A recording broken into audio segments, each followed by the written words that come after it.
guys, and welcome back to my channel. This week I'm going to be doing my 24 and 25 week bump date. So if you want to hear how those 2 weeks went, then just keep on watching. I feel like the last couple of weeks have been a little uneventful, so I just combined the last 2 weeks, and I was really tempted to combine week 26 as well, but I thought, let's just stick with 2 weeks because I haven't had a whole lot of just crazy things happen in the last couple weeks.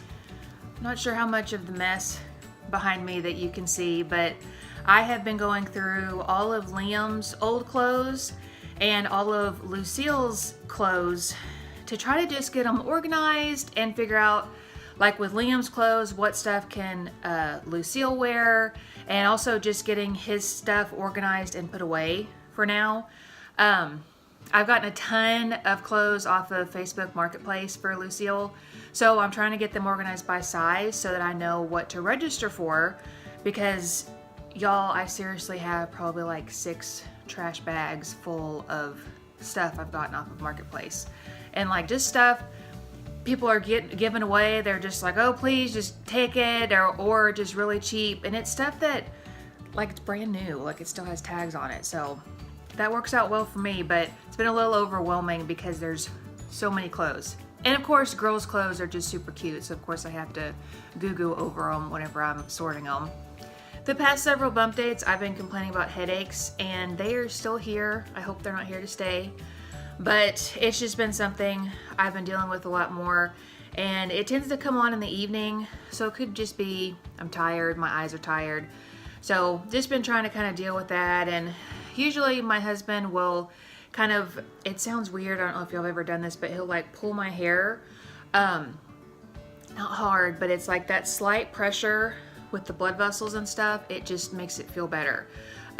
Or just like massaging your head, like that makes it feel better too. So I've been trying to do that over just like taking Tylenol every day, but you know, it is what it is. It's just kind of one of those uncomfortable symptoms. I think it goes without say that at this point, I'm just tired all the time. Like just so tired. And of course, chasing after a rambunctious, energetic 2-year-old boy does not help. Luckily, the weather hasn't been that much better because like today it's freezing outside and it's almost April.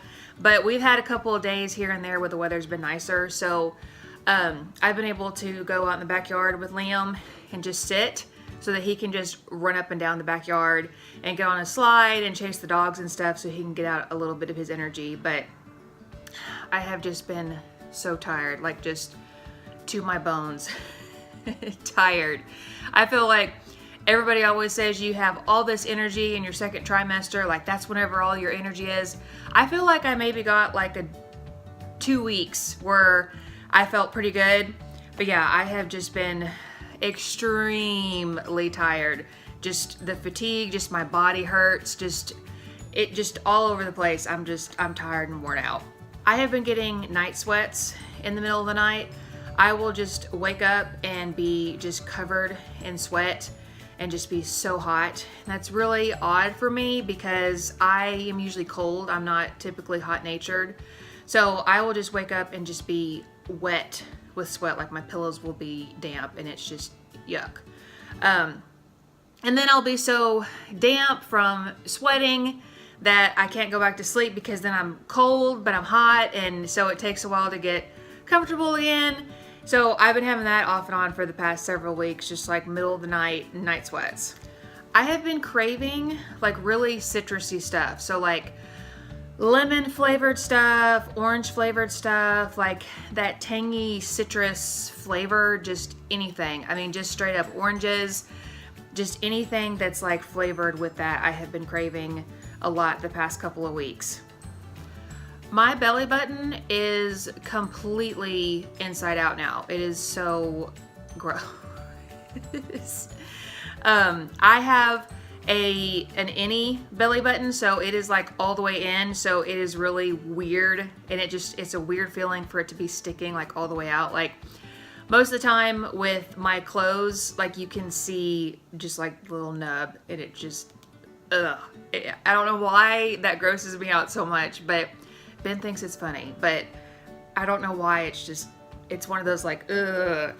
But yeah, it is completely inside out now. One thing that I was kind of freaking out about is that I kept waking up in the middle of the night, like on my back. And it's said that it's a big no-no to sleep on your back after like week 20 or so, because in a nutshell, you're laying on one of your big veins, and it can potentially cut off blood supply to the placenta and just like all sorts of problems. So of course you're gonna freak out if you wake up on your back and you're at, 24 or 25 weeks. I talked to my doctor about it, and she said, if you wake up on your back, you wake up on your back. Just, turn over and get on with your night. I've heard this a lot with just other people and other YouTube updates and stuff, and it seems like it's just the general consensus.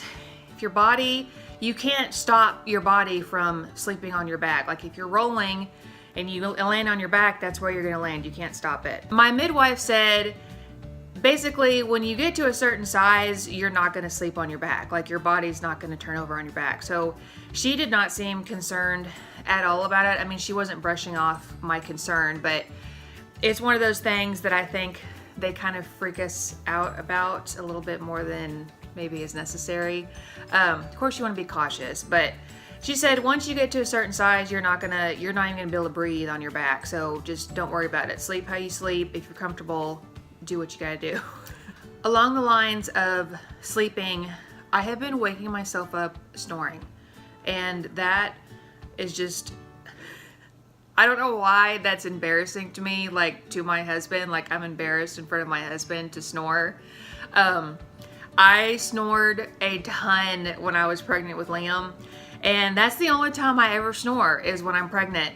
And it's usually later on when I'm giant and I've gained weight. But yeah, I'm actually waking myself up snoring. And of course I'm on my back. That's always how I snore, because you're on your back and you've got this giant belly on you, so you can't breathe. But yeah, I've woken up my husband a couple of times snoring, so that's probably gonna be here to stay until after baby girl gets here. So that's been slightly embarrassing. Here is the belly. It is just a big old basketball.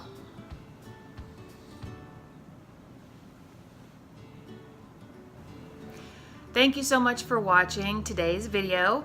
If you enjoyed it, please make sure to give it a thumbs up and subscribe to my channel below. I will see you all next time. Bye.